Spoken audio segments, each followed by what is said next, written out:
श्रीमद् भागवत महापुराण की। एक बार सब लोग कितने बैठे हैं, सब लोग प्रेम से और दोनों हाथ खड़े करके भगवान का स्वागत करते हुए हरिनाम का उच्चारण करेंगे। बोलो हरे कृष्णा हरे कृष्णा कृष्णा कृष्णा हरे हरे हरे राम राम राम हरे हरे। श्री कृष्ण भगवान की, श्रीमद् भागवत महापुराण की गौर प्रेमानंद। हरे कृष्णा हरे कृष्णा कृष्णा कृष्णा हरे हरे हरे रामा राम रामा हरे हरे।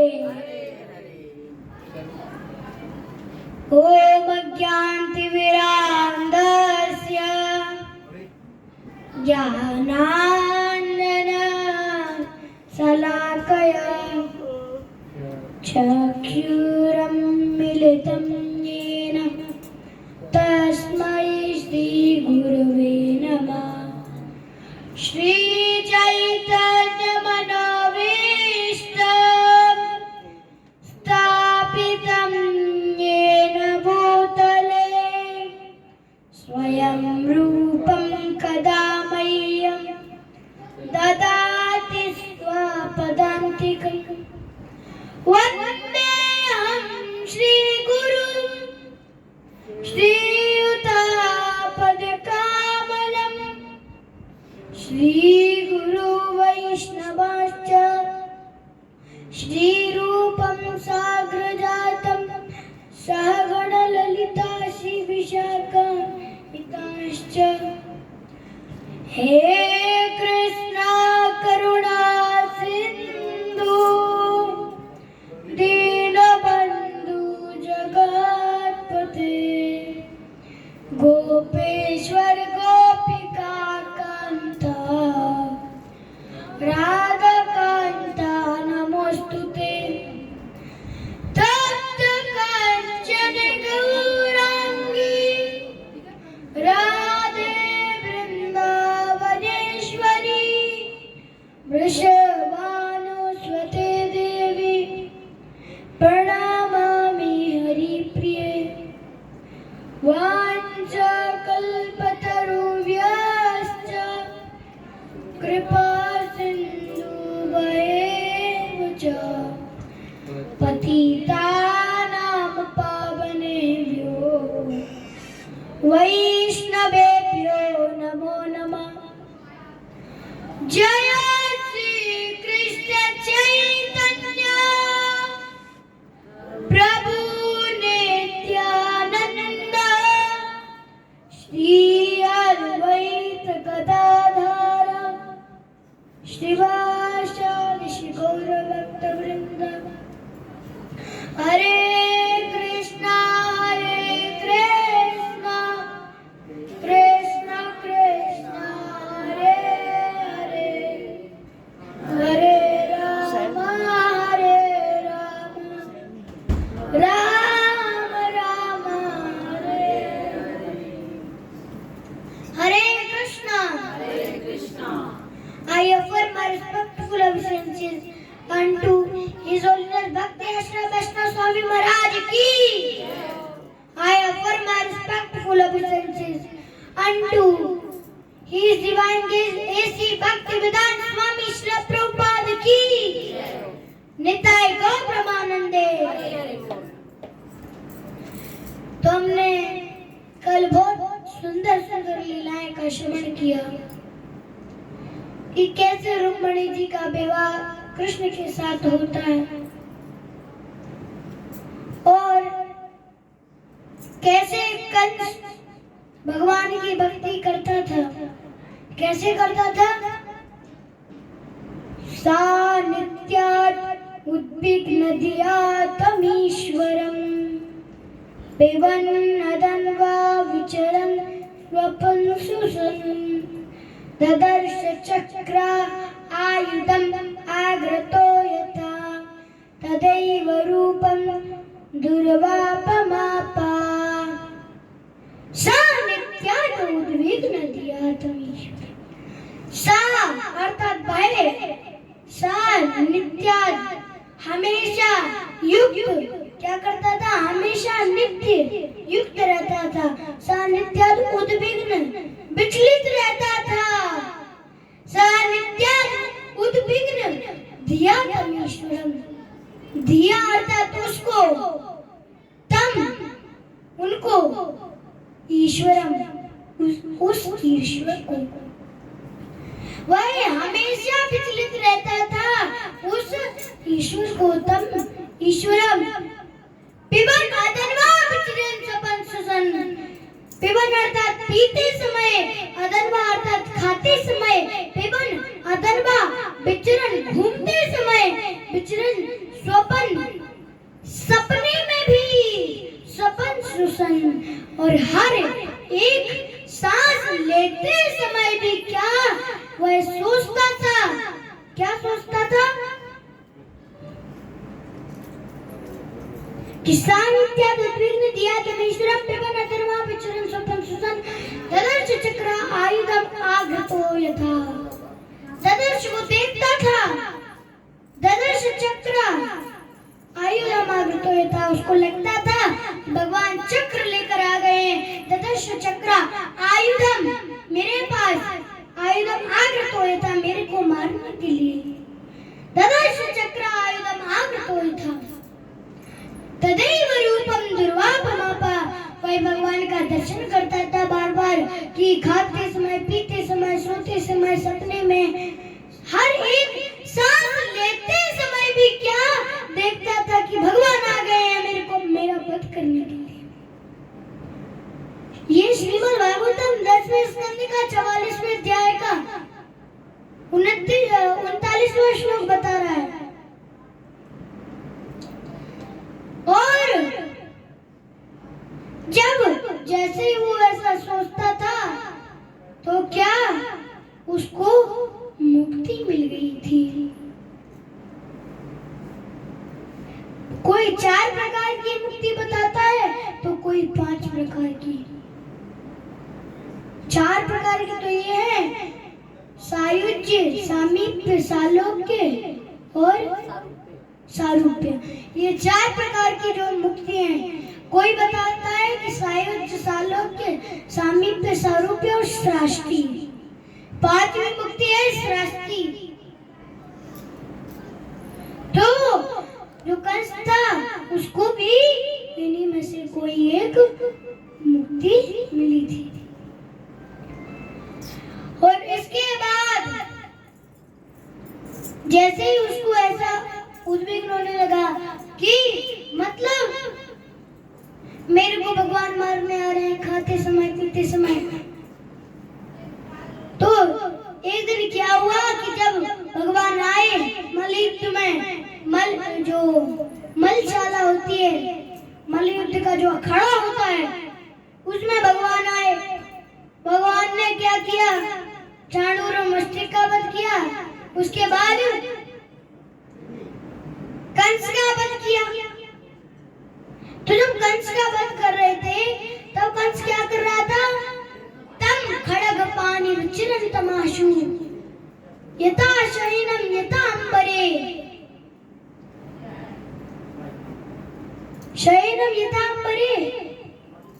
एक बहुत सुंदर श्लोक आता है, उसमें बताते हैं कि तम खड़ग पानी विचरन तमाशु, तम वह खड़ग पानी, खड़ग अर्थात तलवार, वह एक तलवार को लेकर खड़ा था। तम खड़ग पानी विचरन तमाशु, और विचरण कर रहा था, घूम रहा था, दौड़ रहा था।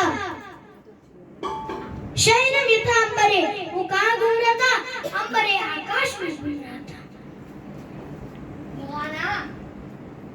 और वह आकाश में घूम रहा था। पहले के तो जो राजा थे उन पर तो शक्ति रहती थी, तो आकाश में घूम रहा था, दौड़ रहा था हवा की तरह।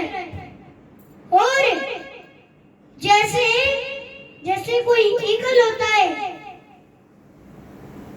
जैसे ईगल होता है, ईगल किसको पकड़ लेता है, किसी पशु को पकड़ लेता है, किसी जानवर को पकड़ लेता है, किसी पक्षी को पकड़ लेता है, सर्प को पकड़ लेता है, सॉरी सर्प को पकड़ लेता है। तो वो ऐसे पकड़ता है सर्प को, उसके हाथ से सर्प छूट नहीं पाता। उसी प्रकार भगवान ने उसी प्रकार कंस को पकड़ा। जैसे ईगल होता है, ईगल सर्प को पकड़ लेता है, वैसे ही भगवान ने कंस को ऐसे पकड़ लिया जैसे कोई ईगल सर्प को पकड़ रही हो। वो निकल ही नहीं पा रहा भगवान के हाथ से, और उसका भगवान ने क्या कर दिया, गोविंदाय नमो नमः, उसका गोविंदाय नमो नमः। और कल इस प्रकार हमारे लिए कल रुक्मणी जी का विवाह भी आया था। बहुत सुंदर सुंदर लीला आई थी। तो हमें करनी क्या चाहिए, हम जितनी भी भागवत सुन रहे हैं उसमें क्या सुन रहे हैं कि मतलब केवल हरि नाम जपो, केवल हरि नाम जपो। क्यों? क्योंकि हरि नाम में सारे इसी से हम इस भव सागर को, इस भौतिक जगत से इस भव सागर से पार हो पाएंगे। भाव लेकर आना है तो किनकी तरह, सूत गोस्वामी की तरह लेकर आओ। क्या कहते हैं, भवे भवे यथा भक्ति पादयोत्सव जायते तत्कुरुष्व देवेश नास्पत्तो नायता प्रभु। कहते हैं, क्या कहते हैं कि भवे भवे यथा भक्ति, हमें हमेशा क्या करना चाहिए, भगवान की भक्ति करनी चाहिए। जैसे सूत गोस्वामी प्रार्थना करते हैं, भवे भवे यथा भक्ति पादयोत्सव जायते। सूत गोस्वामी प्रार्थना करते हैं कि आप मेरे को क्या अपनी शरण में लगा लो, अपने पदार विंद में लगा लो, अपने चरणों में लगा लो। तत्पुरुषवा देवेशे नस्तम नायता प्रभु। हे प्रभु, और मेरी और कोई कांक्षा नहीं है। वो क्या कह रहे हैं, उनकी क्या कांक्षा है, बस नयने हरि को सदा जुगल रूप राशि। मैं आपकी जो जुगल जोड़ी जो भगवान राधा और कृष्ण की होती है, आपके जो सुंदर मंगलमय दर्शन है, उन बस उन्हीं का जो मंगल जो दर्शन है, बस मैं उन्हीं का दर्शन करना चाहता हूँ। मेरी कोई कांक्षा नहीं है। पर हम क्या करते हैं, हम क्या सोचते हैं, हमारी क्या कांक्षा होती है, नयने हरि वो सदा डॉलर रूप राशि। जो सूत गोस्वामी वो तो कह रहे हैं कि मेरे को नयने हरि में सदा जुगल रूप राशि, आपकी जो राधा कृष्ण की जो जोड़ी है, जो मंगल जोड़ी है, उसका मेरे को दर्शन करने से कभी मेरा मन नहीं भरता। हम क्या बोलते हैं कि नयने हरि में सदा डॉलर रूप राशि। मेरे को डॉलरों को देखने के बिना, पैसे को देखने के बिना मेरा मन भरता ही नहीं है। मेरी तो बस एक ही कांक्षा है, मतलब पैसा आता रहे। हम सभी लोगों की यही कांक्षा है। सूत गोस्वामी की और जो प्रहलाद महाराज हैं, उनकी क्या कांक्षा थी, ना धनम ना जन्म ना सुंदरी ना कविता बा जगदीश कामय। बस उनकी एक ही कांक्षा थी, उनको ना तो धन चाहिए था, ना तो सुंदर स्त्री चाहिए थी, ना तो किसी भौतिक संसार की इच्छा की कोई कामना थी। उनकी तो बस एक ही कामना थी, जगदीश कामय मम जन्मनि जन्मनि। मैं जन्म जन्मांतर तक भी यदि जन्म लूं तो भगवान जगदीश की सेवा करूं। भगवान जगदीश जो जगत को पालन करते हैं, जन्माद्यस्य जो उत्पत्ति पालन तथा सार जो सब कुछ है, ऐसे मैं भगवान की, ऐसे मैं ईश्वर की शरण में लग जाऊं। पर हम क्या बोलते हैं, आ धनम आ जन्म आ सुंदरम कविताम बा जगदीश ना कामये। हम कहते हैं कि आ धनम आजा, धन हमारी संपत्ति दौलत आजा, और ना जगदीश कामये। मेरे को जगदीश को प्राप्त करने के लिए कोई कामना नहीं है तो सब राधा रानी का ही, कृष्ण का ही है सब कुछ। किंतु हम अहंकार विमूढ़ात्मा कर्तारम इति मन्यते। हम अहंकार में आकर इसको अपना मान बैठे हैं। भाव लेकर आना है तो किनकी तरह, ध्रुव महाराज की तरह लेकर आओ कि 5 साल में 5 महीने में भगवान को प्राप्त कर लिया। और कितनी सुंदर प्रार्थना करते हैं, भक्तिम मोह प्रभहतं त्वयि मे प्रसंगो भूयानंद महतं मलाशयानाम एनं स्वल्पनमुरुभ्यासनं भवाब्धिं नेशे भगवत गुण कथामृत पानमत्ता। भक्तिम मोह प्रभहतं त्वयि मे प्रसंगो। ध्रुव महाराज भी क्या प्रार्थना करते हैं कि मैं आपकी भक्ति में, हे अनंत भगवान, आपकी भक्ति में लग जाऊं। क्यों? क्योंकि ये माया जो है, इसे मैं पार नहीं हो पाऊंगा। मैं कहाँ कांच मांगने आया था, कहाँ मैं कांच मांगने आया था, कहाँ मेरे को भगवान स्वयं मणि मिल गई, कहाँ मैं इस कांच को मांगने आया था, तुच्छ सी चीज को मांगने आया था। भाव लेकर आना है तो किनकी तरह, करदम मुनि की तरह लेकर आओ। कितनी सुंदर प्रार्थना करते हैं वो, ये माययाते हतमेव दिष्टम पदारविंदम भव सिंधु पूतम उपासते कामलाभाय तेषां राशीष कामान रियति येषु। ये जो भाव लेकर आना है तो कर्दम मुनि की तरह लेकर आओ। वो क्या कहते हैं कि ये जो माया है ये बहुत कठिन है, इसको मैं पार नहीं कर पाऊंगा, क्योंकि जब भी हम पार करते हैं आपको प्राप्त करने की कोशिश करते हैं, जब भी हम प्राप्त करने की कोशिश करते हैं तभी क्या कर देती है, बहिरुच्छिपन्ति, ये हमारे लिए छुपा देती है, हमारे लिए संसार में दोबारा डाल देती है। ये माया बहुत कठिन है, इसको पार कर पाना बहुत कठिन है। हे भगवान आप कृपा करें। भाव लेकर आना है तो किनकी तरह, भाव लेकर आना है तो हमें किसकी तरह, देवताओं की तरह लेकर आना है। नमाम तदेव पदारविंदम प्रपन्नता पोषमातपात्रम यन्मूलकेताय तयोज शौरु संसार दुख बहिरुच्छिपन्ति। देवता भी यही प्रार्थना कर रहे हैं कि हे भगवान आप अपनी शरण में मेरे को लगा लो, आप अपनी शरण में लगा लो। हे भगवान, हे ईश्वर, हे परम नियंता, हम आपकी शरण में आए हैं। सब यही प्रार्थना कर रहे हैं, भगवान आपके चरणों में कोई सी सेवा दे दो। बाहर लेकर आना है तो उद्धव जी की तरह लेकर आओ ना। उद्धव जी कह रहे थे अंतिम में, जब उद्धव जी कह रहे थे, जब भगवान जा रहे थे, उद्धव जी ने कहा कि मेरे को भी अपने साथ ले चलो, वहाँ आप लीला तो करते ही हो, तो अपनी कोई लता पता कुछ तो बना लेना। तो भगवान ने कहा कि अभी नहीं, पहले तुम संन्यास ग्रहण करो। उन्होंने फिर भी नहीं माने, उन्होंने बहुत जिद करी, जब बहुत ऐसे बोला, भगवान ने क्या 28 गुरुओं के बारे में उद्धव जी को उपदेश दिया। जब उनको समझ में आया, अच्छा मैंने डॉक्टर ऑफ फिलॉसफी वाली तो पीएचडी कर ली, पर मैंने पक्का हरिनाम, पी फॉर पक्का, पक्का हरिनाम, एच फॉर हरिनाम, डी फॉर डिवोटी, मैंने अभी डॉक्टर ऑफ फिलॉसफी वाली तो पीएचडी कर ली, पर अभी मैंने कौन सी पीएचडी नहीं करी, पक्का हरिनाम डिवोटी वाली पीएचडी नहीं करी।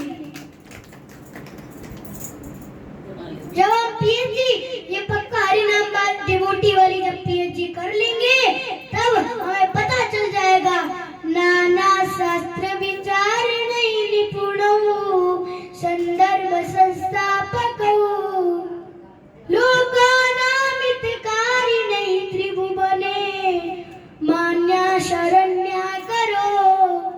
जब हमें पता चल जाएगा कि नाना शास्त्र विचार में निपुण, हमें नाना शास्त्रों में अनेक शास्त्रों में निपुण होना पड़ेगा। जो हम निपुण होंगे षड गोस्वामी की तरह, और जब हम षड गोस्वामी की शरण को ग्रहण करेंगे, उनके जब पदार बिंदु में लग जाएंगे, तब हम ये नहीं सोचेंगे कि बहुत सालों बस, ये नहीं, हम जब क्या सोचेंगे, गोपिर भरतुर पद कमलियो दास दासा दासा। जब हम जानेंगे कि हम तो दासों के दासों के दासों के दास हैं, हम ऐसे डायरेक्ट भगवान को प्राप्त नहीं कर पाएंगे जब तक हम उनके दासों के दासों के दास के जो दास नहीं बनेंगे। इसलिए पहले जो उनके दास हैं उनका अनुसरण करो। जब हम अनुसरण करेंगे, उनका आज्ञा का पालन करेंगे, उनकी जो आचरण है उनका पालन करेंगे, तब हम इस भवसागर से, इस भौतिक जगत से, इस भवसागर से पार हो जाएंगे। क्योंकि चाणक्य नीति में भी बताते हैं कि परिपानम भुजंगानाम केवलम विश्ववर्धनम उपदेशो हि मूर्खानां प्रकोपाय न शान्ते। अब कोई आश्रितालु व्यक्ति है तो 10 नाम अपराध आते हैं, दयालु व्यक्ति को हरिनाम संकीर्तन का उपदेश देना। क्यों? क्योंकि पय पानम, पय अर्थात दूध, पानम अर्थात पानी करवाए, पय पानम भुजंगानाम, भुजंगानाम अर्थात सर्प, पय पानम भुजंगानाम केवलम विश्ववर्धनम। यदि हम सर्प को दूध पिलाए तो उसका विष ही बढ़ता है। पय पानम भुजंगानाम केवलम विश्ववर्धनम, उपदेश वही मूर्ख का नाम। उसी प्रकार यदि हम किसी मूर्ख व्यक्ति को उपदेश दें, उपदेश वही मूर्ख का नाम, प्रकोप आया न शांते, तो उसका प्रकोप गुस्सा और ज्यादा बढ़ता है और उसका गुस्सा कम नहीं होता।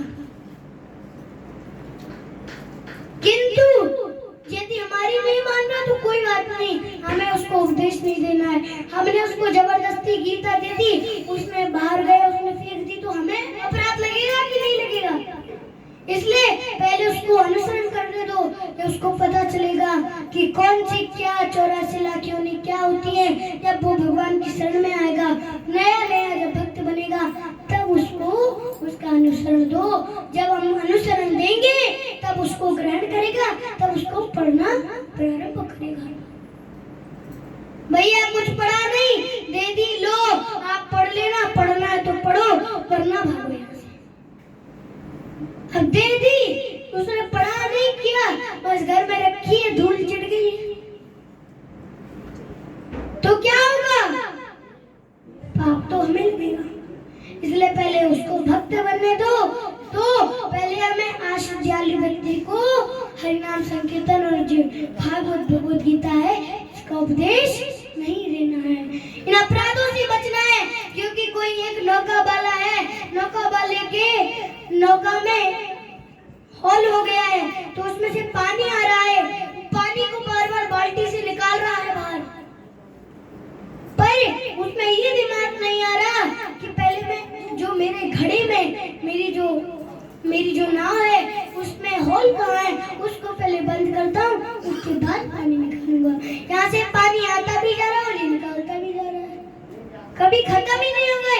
इसलिए हमें अपने जो अपराध है, इन अपराधों को हॉल के इस अपराधों से बच कर रहना है, इनको बंद कर लेना है। फिर हमें क्या करनी है?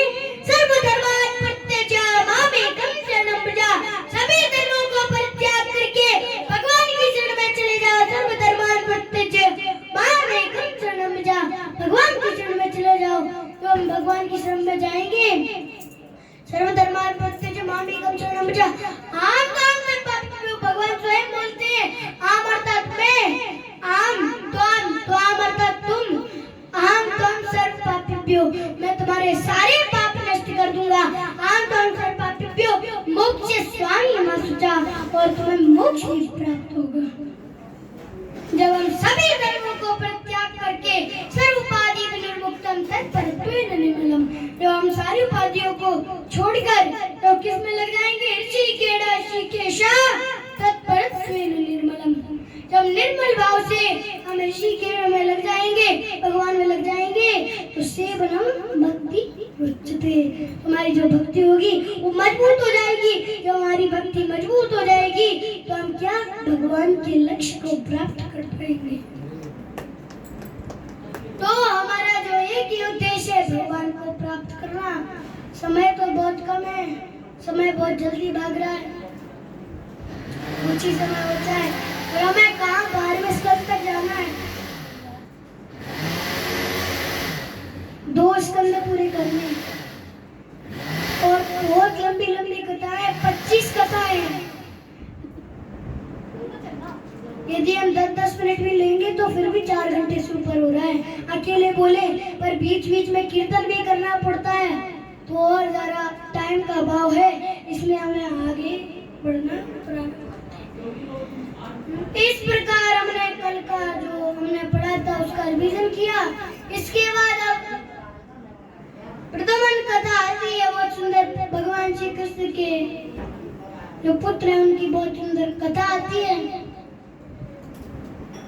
इस प्रकार ये कथा आती है कि जो प्रथमन जी थे वो तो भगवान श्री कृष्ण, स्वयं भगवान श्री कृष्ण के पुत्र थे, भगवान श्री कृष्ण स्वयं के। तो इस प्रकार पूरे जन्म में ऐसा बताते हैं भागवत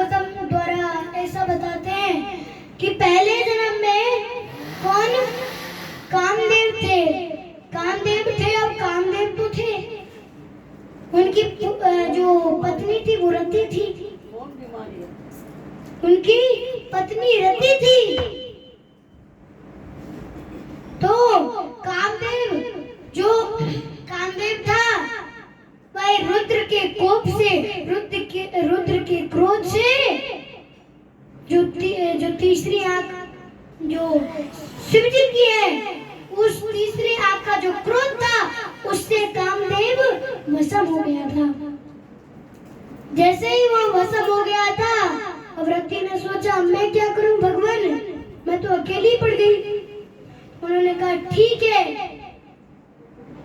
अगले जन्म में तुम्हें क्या, तुम मायावती बनोगी और तुम्हारे जो प्रद्युम्न नाम का एक मछली के गर्भ में से एक बालक निकलेगा, तुम उसको ले लेना, वही तुम्हारा पति कामदेव होगा।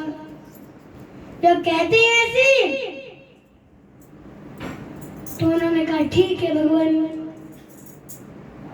तो जो संबासुर था, संबासुर भगवान श्री कृष्ण के स्वयं जो पुत्र थे प्रद्युम्न, उनको अपना शत्रु समझता था, उनको अपना दुश्मन समझता था। तो उनको क्या, हर दुश्मन अपने दुश्मन को मारना चाहता है। तो संबासुर ने अपने दुश्मन को मारने के लिए क्या प्रद्युम्न जी को उठाया और प्रद्युम्न जी को कहा समुद्र में फेंक दिया। जैसे ही भैया सागर में फेंक दिया, सागर में एक मछली थी, मछली ने तो उनको निकल लिया। अब कुछ मछुआरे थे, वो तो राजा के मछुआरे थे, तो मछुआरे उस मछली को पकड़ के ले गए। जैसे ही उसको काटा, उसका पेट काटा, तो उसमें से सुंदर बालक प्रद्युम्न का जन्म हुआ। बोलो प्रद्युम्न भगवान की। सुंदर से बालक भगवान श्री कृष्ण के स्वयं प्रद्युम्न थे, उनका जन्म हुआ। और जैसे ही निकले, राजा को जैसे ही पता चला अच्छा, तो मायावती ने कहा कि मैं लूंगी इसको। तो राजा ने तो कहा ही था कि कौन लेगा इसको, तो मायावती ने कहा मैं लूंगी। और बताया कि मेरे पति हैं, रुद्र के कोप से भस्म हो गए थे, तो ये प्रद्युम्न के रूप में आए हैं। तो मायावती दूसरे जो रति थी वह दूसरे जन्म में मायावती बनी, और जो मायावती थी उनको प्रद्युम्न मिले, तो उनने उनको पाल पोस कर बड़ा किया, और पाल पोस कर जैसे ही बड़ा किया तो उन्हीं से क्या कर ली, शादी कर ली, विवाह कर लिया। इस प्रकार प्रद्युम्न जी की इस प्रकार कथा आती है। और इस प्रकार एक श्यामंतक मणि की बहुत सुंदर कथा आती है। प्रद्युम्न कथा के बाद एक श्यामंतक मणि की बहुत सुंदर कथा आती है। एक दिन क्या होता है, जो सत्राजित नाम का एक राजा होता है, उस सत्राजित नाम का राजा होता है, उसने भगवान सूर्य की बहुत तपस्या की थी।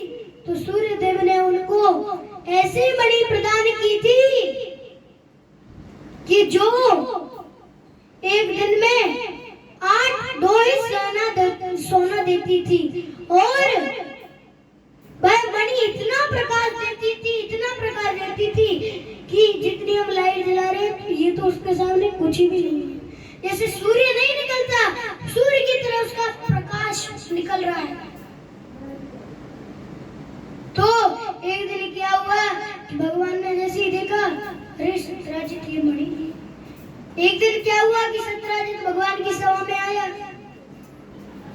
तो सबने सोचा कि भगवान सूर्य आ गए, क्योंकि उसकी मणि थी, उसमें से इतना प्रकाश लग रहा था कि जैसे सूर्य देवता आ गए हो। अब उन्होंने कहा कि सूर्य देवता आ गए हैं भगवान आपसे मिलने के लिए। उन्होंने जब ध्यान से देखा तो देखा कि राजा सत्राजित था। द्वारकाधीश कृष्ण ने कहा कि भैया तुम सत्राजित राजा हो, राजा जरूर हो, पर तुम पे ये जो मणि है ये शोभा नहीं दे रही, लाओ मेरे गले में डाल दो भैया, मैं बढ़िया लगूंगा, मैं तो द्वारकाधीश कृष्ण हूँ। तुम पर शोभा नहीं दो रही, इसलिए तुम मेरे लिए दे दो। भगवान कहते हैं, पर सत्राजित कहता है भैया कैसे दूं? मैं तो नहीं दूंगा। भैया फ्री में कौन दे देता है? कोई नहीं देगा। किसी से मांगने जाओ तो भगा और देगा कोई कि आ गए हो मांगने के लिए। भैया सत्यराजित ने कहा मेरे को तो ये सूर्यदेव ने दी है, सूर्यदेव के हाथ से मेरे को ये मणि मिली है, मैं इसको कैसे दे दूंगा तुम्हें? तो उसने नहीं दी और वो अपने राज्य में वापस चला गया। जैसे ही भैया वो वापस चला गया अपने राज्य में, उसका भाई ने कहा कि आज मेरे बड़े भाई, आज आप मेरे को देंगे, मैं इस मणि को पहन के शिकार करने जाऊंगा। तो ऐसे कहा तो उन्होंने, उनका तो भाई था तो बड़ा प्रेम था, तो उन्होंने कहा ठीक है ले जाओ इस मणि को, पर इसका संभाल कर रखना इसको। अब उन्होंने उस मणि को धारण किया और उनका छोटा भाई था वो घोड़े पर सवार होकर अकेला ही शिकार करने के लिए निकल पड़ा। भैया जैसे ही शिकार करने के लिए निकल पड़ा, आगे से सिंह आ गया। सिंह तो सब जानते ही होंगे, सिंह अर्थात शेर। शेर आ गया आगे से, तो सिंह ने जैसे ही देखा, सिंह ने उस जो सत्यराजित का छोटा भाई था उसका वध कर दिया, उसको मार दिया, उसका जो कंगाल था वहीं छोड़ दिया, उसको तो मार दिया। और जो मणि थी सत्यराजित की, उस मणि को मुंह में दबाकर कहां चल दिया। अब भैया जैसे वो मुंह में दबाकर सत्यराजित की जो मणि थी वो लेकर मुंह में दबा के ले जा रहा था। अब बीच में क्या, जामवन जी ने देखा कि ये शेर है, ये इस मणि को कहाँ ले जा रहा है? इतना प्रकाश निकल रहा है इसमें से, इतनी सुंदर मणि, अरे ये कहाँ ले जा रहा है? ये जो मुंह में पकड़े है ये कहाँ ले जा रहा है? तो जामवंत जी ने किससे युद्ध किया? सिंह से युद्ध किया। और जैसे ही सिंह से युद्ध किया, अब सिंह से युद्ध किया, सिंह को जामवंत जी तो बड़े बलशाली थे, क्योंकि वो तो राम जी के समय से रह रहे, वो तो बढ़िया ताकतवर थे, उन्हें बहुत सारा बल था। तो उन्होंने सिंह को मार दिया और क्या उस मणि को ले लिया, और मणि को क्या लेकर अपनी पुत्री को दे दिया। अपनी पुत्री जामवंती को जैसे ही दे दिया तो जो उनकी पुत्री थी वो जामवंती खेलने लगी जामवंती। तो जैसे ही रात हो गई फिर भी उनका जो भाई था वो नहीं आया। अब कुछ दिन बीत गए तो सत्यराजित ने कहा कि हाँ मेरा भाई एक दिन क्या, द्वारकाधीश कृष्ण मेरे से इस मणि को मांग रहा था, जो मणि है मेरी उसको मांग रहा था, और मेरा भाई शिकार करने निकला था, शायद से उसने उसको मारकर उस मणि को ले लिया होगा। कलंक लगा दिया कि इस द्वारकाधीश ने मेरी मणि की चोरी की है। उसको मणि कहते थे, तो उसको चोरी कर लिया, कलंक लगा दिया। अरे जब द्वारकाधीश कृष्ण को पता चला, अरे हमने चोरी भी नहीं की फिर भी हमारे ऊपर कलंक लगा रहा है। भगवान ने कहा हमने तो चोरी नहीं की, हम पर कलंक क्यों लगा रहे हो? हमारा बदनाम कर रहे हैं। उनका बदनाम करने लगा। तो भगवान ने क्या उस सत्यराजित से कहा, रुको अभी देखो, मैं अभी तुम्हारी जो मणि है वो लेकर आऊंगा, मैं लेकर आऊंगा। तो भगवान गए, भगवान के साथ साथ कुछ सैनिक थे, गए। भगवान ने वहां देखा कि जो सत्यराजित का भाई था, आगे चले तो सत्यराजित का जो भाई था उसका कंगाल पड़ा था भैया। शेर ने उसको मार दिया था इसलिए उसका कंगाल और जो घोड़ा था वो भी मरा पड़ा था। अब भैया जैसे ही ऐसा देखा तो भगवान ने आगे चलते गए, भगवान ने देखते गए। वो जैसे ही आगे पहुंचे तो कौन, जामवंती की पुत्री जामवंती उससे क्या कर रही थी, खेल रही थी। उन्होंने देखा हाँ यही मणि है जो ये पुत्री है जिससे ये खेल रही है। अब वो खेल रही थी, भगवान ने ले ली। भगवान ने जैसे ही ली तो वो पुत्री रोने लगी। जैसे ही रोने लगी और जैसे ही उनके पिताजी जामवंत जी ने देखा कि मतलब मेरी पुत्री रोने लगी तो वो जल्दी से आए बाहर। और जैसे उन्होंने देखा कि अच्छा ये कौन है जिसने इतना दुस्साहस किया कि मेरी पुत्री खेल रही थी और उसने मेरी पुत्री का जो खिलौना था उसको ले लिया। तो उन्होंने कहा कि आपने कैसे ले लिया, ये तो मेरी है, मैंने तो सिंह से जीती हुई है, मैंने सिंह से जीती है, ये मेरी है, मैंने अपनी पुत्री को दी है, आप कैसे ले सकते हैं इसको, आपकी बड़ी थोड़ी है।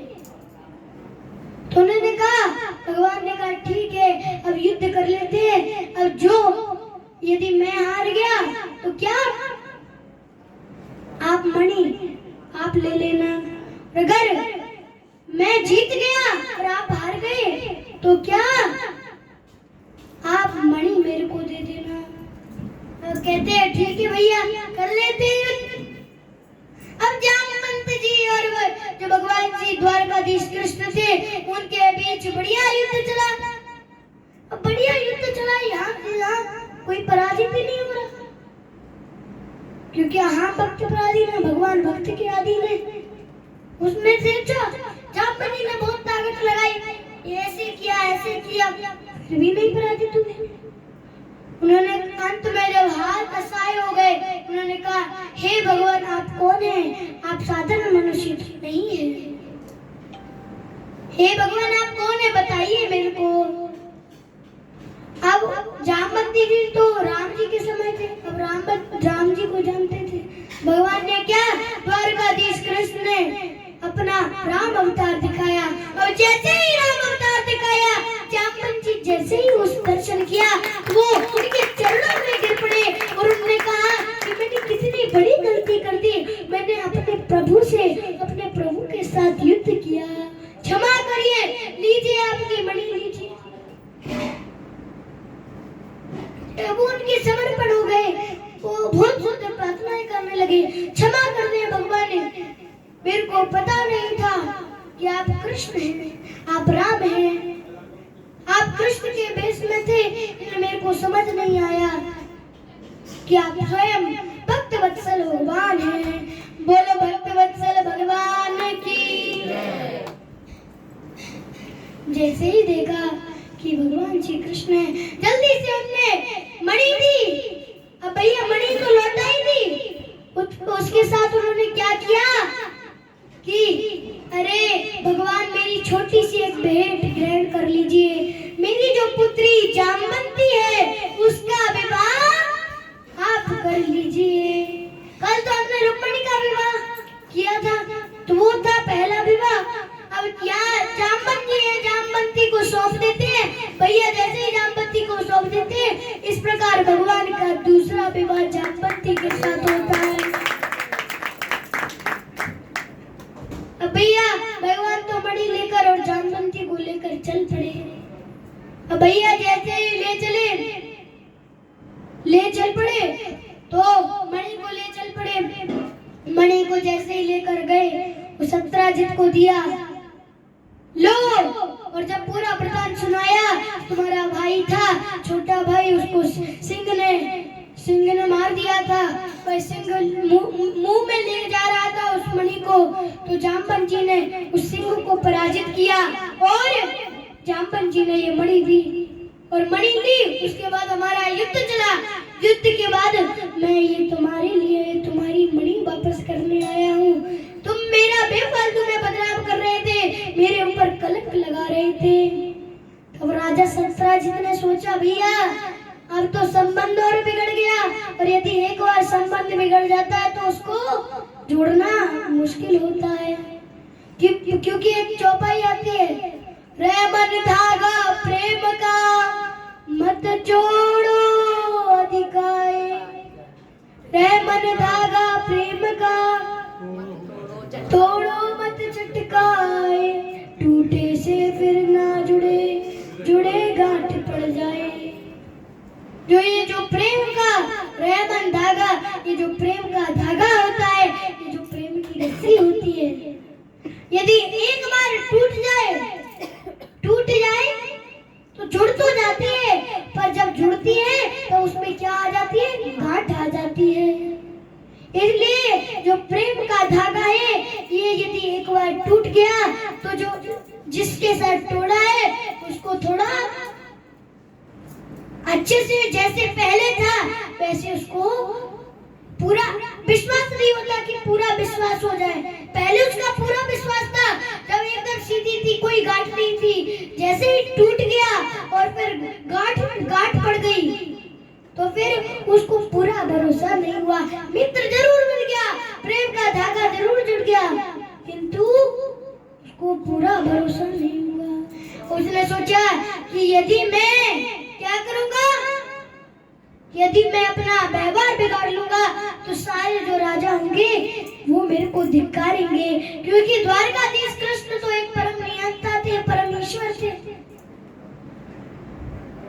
अरे वो सबसे बड़े राजा थे, देवादिदेव जगतपति, दीन बंधु दीनानाथ, मेरी डोरी तेरे हाथ। सभी को नचाने वाले एक ईश्वर ही भगवान श्री कृष्ण हैं। वही हमें नचाने वाले हैं, वही हमें सिखाते हैं कि कैसे तक दिन नाचना है हमें। इस संसार में वो नचाते हैं, और जो हम नचाते हैं हमें, तब हम इस संसार में फंसते हैं। ये सारी माया भगवान की है, सबको ये माया, ये सारी जितनी भी चीजें, सारी चीजें भगवान की ही हैं। इसलिए कहते हैं भगवान को सर्व कारण कारणम, भगवान तो सभी कारणों के कारण है। सत्यराज ने सोचा भैया मैं अपना व्यवहार नहीं हटाना चाहता, तो उसने क्या किया, भगवान से प्रार्थना की और भगवान से कहा, भगवान क्षमा कर दे, मेरे को पता नहीं था, मैंने आपके ऊपर बदनाम किया, आपका बदनाम किया और आपके ऊपर कलंक लगा दिया, आप क्षमा कर दे, मुझे क्षमा कर दे। और क्या किया, अपनी पुत्री जो सत्यभामा थी, उस सत्यभामा की विवाह भगवान श्री कृष्ण के साथ कर दिया। और जैसे ही भगवान श्री कृष्ण के साथ सत्यभामा का विवाह तो कर ही दिया, और जो मणि थी, श्यामंतक मणि, जो अभी मणि की बात चल रही थी, श्यामंतक मणि जो थी वो भी भगवान को प्रदान कर दी। इस प्रकार तीसरा विवाह सत्यभामा का भगवान के साथ होता है। बोलो सत्यभामा माता की, भगवान श्री कृष्ण की। इस प्रकार तीसरा विवाह भगवान श्री कृष्ण का सत्यभामा के साथ होता है। तो चलिए, अब राजा था, राजा तो विवाह करता ही है, अब विवाह तो धूमधाम से होना चाहिए। इसलिए चलिए, तो हम एक भजन गाते हैं, तो चलिए हमारे नारद जी गाएंगे।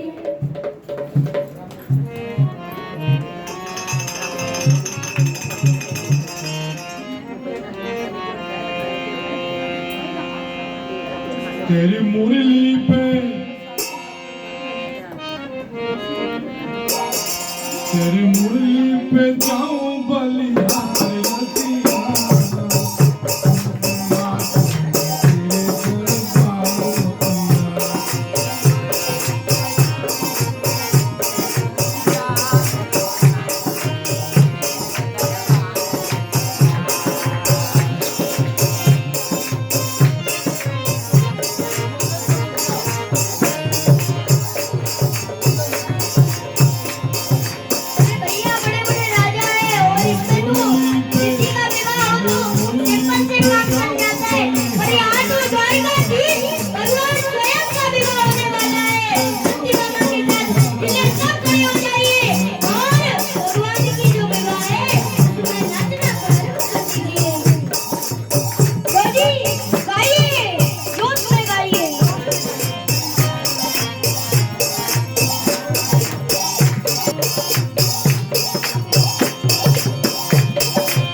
यशोदा मैया मेरी सास लगत है,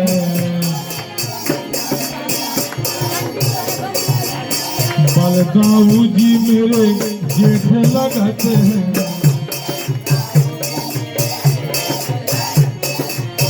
बलदाऊ जी मेरे जेठ लगत है।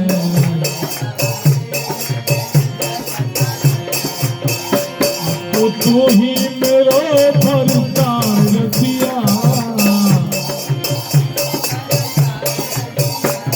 तू ही मेरो भरतार रतिया, मैं तो नाचूंगी तेरे दरबार रतिया।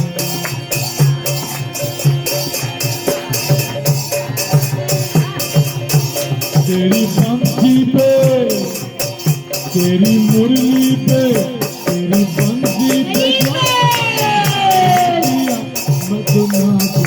तेरे दरबार रतिया।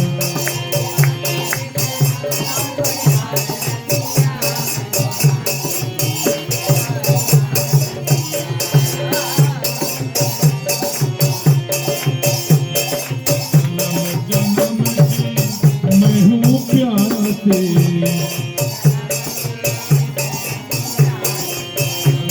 जन्म की मैं हूँ प्यासे,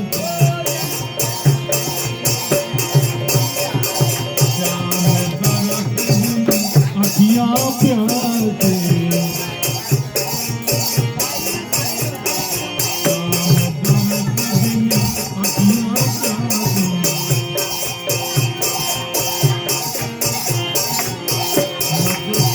के आई, मैं तो छोड़ के आई संसार रतिया,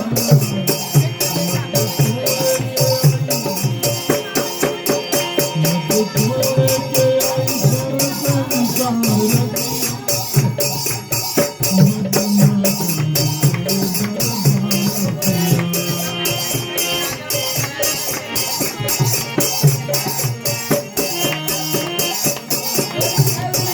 तेरी पंखी पे, तेरी पंखी पे जाऊं बलिहार रतिया, तो नाचूंगी तेरे दरबार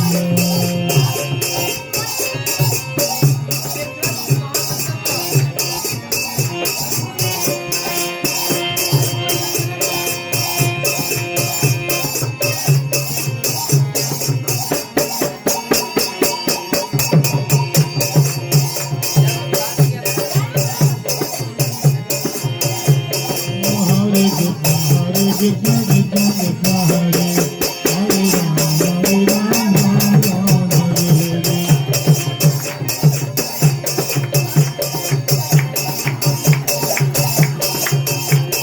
Hare Krishna Hare Hare Ram Hare Ram Ram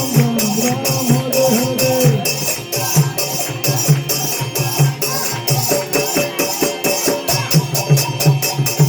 Hare Krishna Hare Krishna Krishna Krishna Hare Hare Ram Ram Hare। Hare Krishna Hare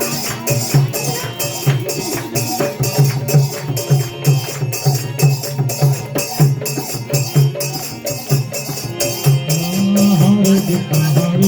Krishna Krishna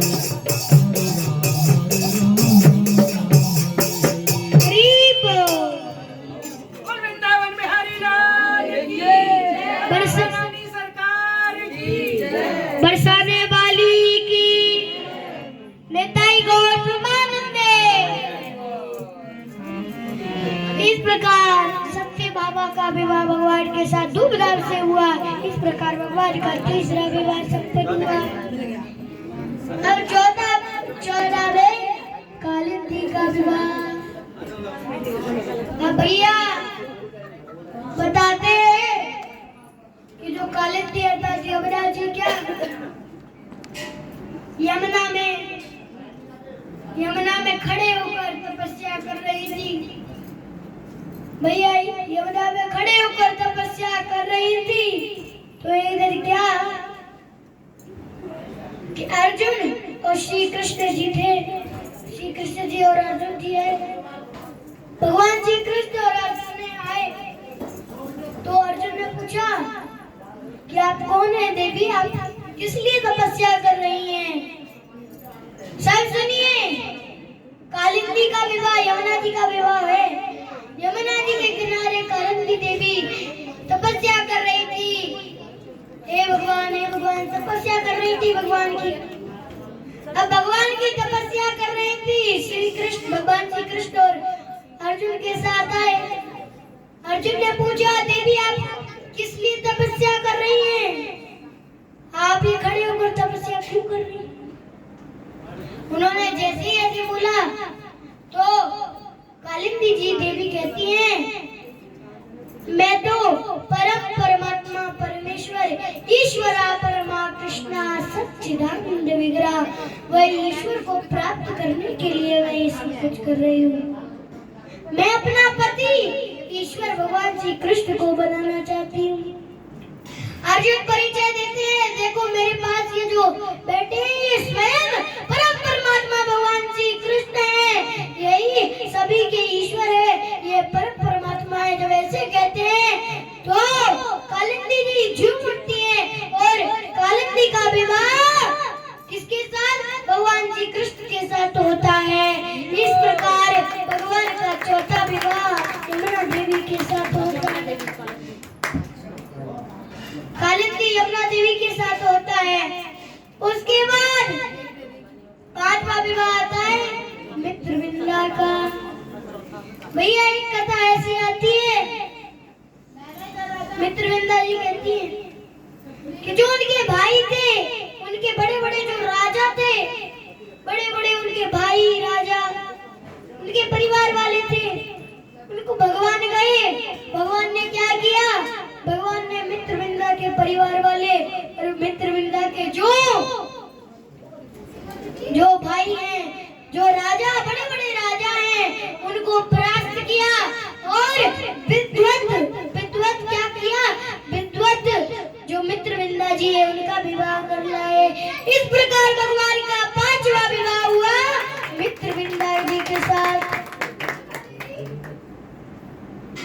समय का अभाव है इसलिए हमें 2-2 मिनट में सभी की कथा लेनी है। 10-10 मिनट में जितना हो सके उतना ले पाएंगे। तो इस प्रकार भगवान का पांचवा विवाह होता है। अब सातवां विवाह, पांचवा तो मित्रविंदा का, तो फिर छठवा है। तो छठवा विवाह नागनी चित्री का होता है। भैया इसमें बताते हैं इसमें क्या करना होता है कि बड़े बड़े, इनका तो बढ़िया स्वयंवर था, बड़े बड़े राजा, बड़े बड़े महर्षि सब आए, बढ़िया बढ़िया राजा, हट्टे कट्टे एकदम तंदुरुस्त राजा, बढ़िया बढ़िया राजा आए। उनमें कौन है? भगवान श्री कृष्ण भी आए। तो नागनी चित्री का जो स्वयंवर था उसमें क्या करना था? 7 बैलों को एक रस्सी से 7 बैलों को नाथना था। भैया एक बैल को नाथने में तो हमें मुश्किल हो जाती है, अब 7 बैलों को एक साथ नाथना है, एक ही रस्सी से, वो भी एक ही, केवल 7 रस्सी नहीं, केवल एक ही रस्सी से 7 बैलों को नाथना है। तो फिर कोई नहीं कर पाया। अंत में भगवान श्री कृष्ण आए और भगवान श्री कृष्ण ने क्या किया? 7 रूप धारण किए और 7 रूप जैसे धारण किए और रस्सी को लिया और 7 रूपों में 7 बैलों को नाथ दिया।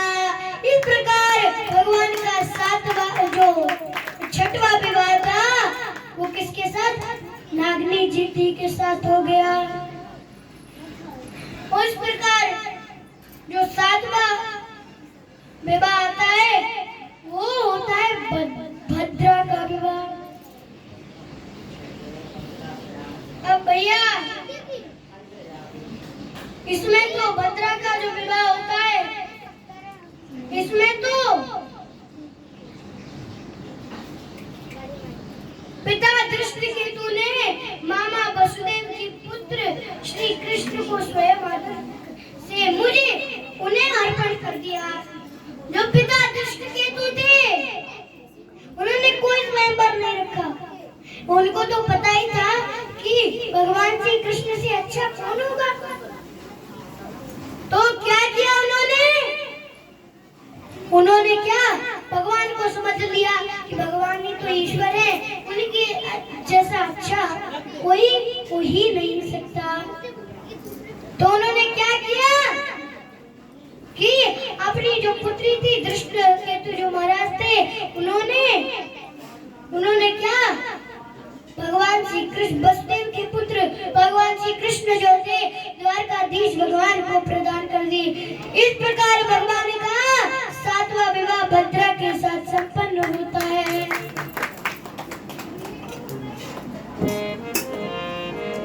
तो अब भद्रा का विवाह तो कैसे हो रहा है? उनने राजा ने तो सोच लिया कि अब जो कुछ है भगवान श्री कृष्ण ही है। अब ऐसे ही सोच लिया तो उन्होंने क्या विवाह कर दिया। अब विवाह भी तो मनोरंजन से होना चाहिए। मित्रविंदा का तो रुक्मणी जी की तरह भगा के लेकर आ गए। रुक्मणी जी का तो भगा कर लेके आ गए। पहले जमाने में यदि कोई ऐसे भगा कर लेके आ जाए भैया तो उसको असुरों की जो प्रवृत्ति होती है उसको मानते हैं। पर वो तो परम परमात्मा भगवान है, पर उनको कोई ऐसा अभाव नहीं है। भैया ये भी मत सोचना कि हम ही भगवान श्री कृष्ण है इसलिए हम भी भगा के ले जाएंगे। तो वो तो भगवान श्री कृष्ण थे इसलिए हो गया। वैसे ये आश्चर्य की प्रवृत्ति है। मित्रविंदा को भी वैसे ही किया जैसे रुक्मणी जी का बड़े बड़े राजाओं को परास्त कर उनके भाइयों को परास्त कर उनको लेकर आए, उनके साथ शादी करी, विवाह किया। इस प्रकार अब लास्ट में जो 8 पटरानी थी, ये 8 पटरानियों का 8वां विवाह तो बहुत महत्वपूर्ण है, इसलिए 8वां विवाह बहुत पूर्ण से होना चाहिए। पहले 7वें विवाह का मनोरंजन बनाते हैं।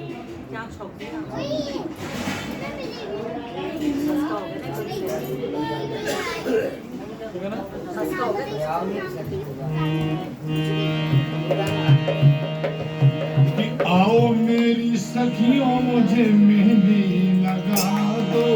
आओ मुझे श्याम सुंदर की दुल्हन बना, मुझे श्याम सुंदर की दुल्हन बना। आओ मेरी सखियां,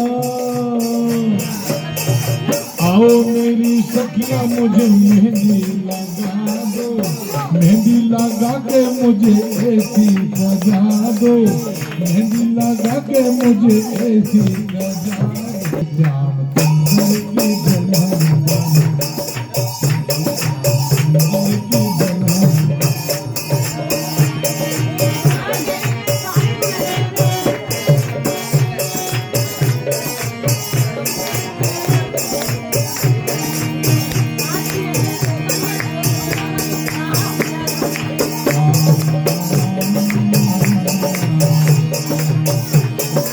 मेरी बाती चलाई, सत्संग में मेरी बाती चलाई,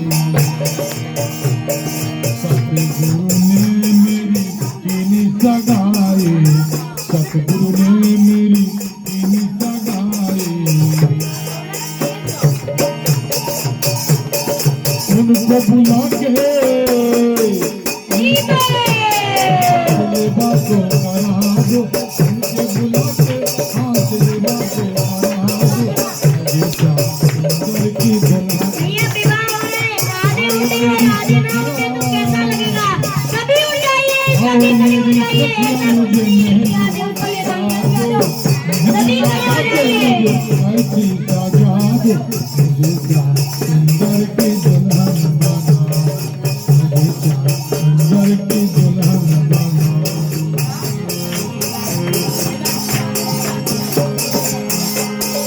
ऐसी मीनाक्षी मंदिर डांस जो कबहू न आपके डांस में सब नाचते हैं। पहनू चूड़ी जो कबहू न टूटे, ऐसी पहनू चूड़ी जो कबहू न टूटे। ऐसा बरो दूल्हा, ऐसी बरो दूल्हा जो कबहू न छूटे, ऐसी बरो दूल्हा जो कबहू न टूटे। अटल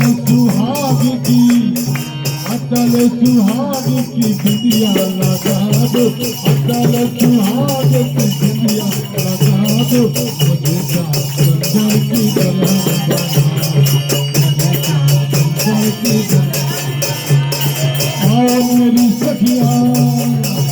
आओ मेरी सखिया मुझे मेहंदी लगा दो मेहंदी लगा के मुझे मेहंदी लगा दो मुझे श्याम सुंदर की दुल्हन बना मुझे श्याम सुंदर की दुल्हन बना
मुझे चैन भी न आए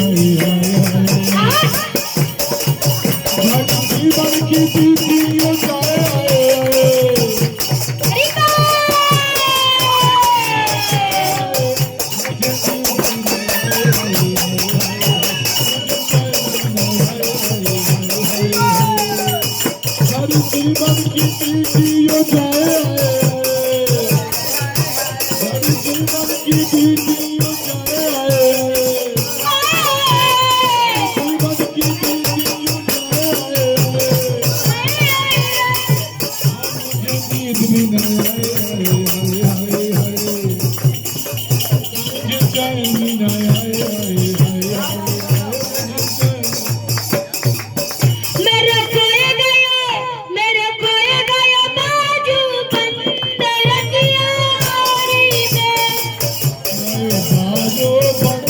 Thank you.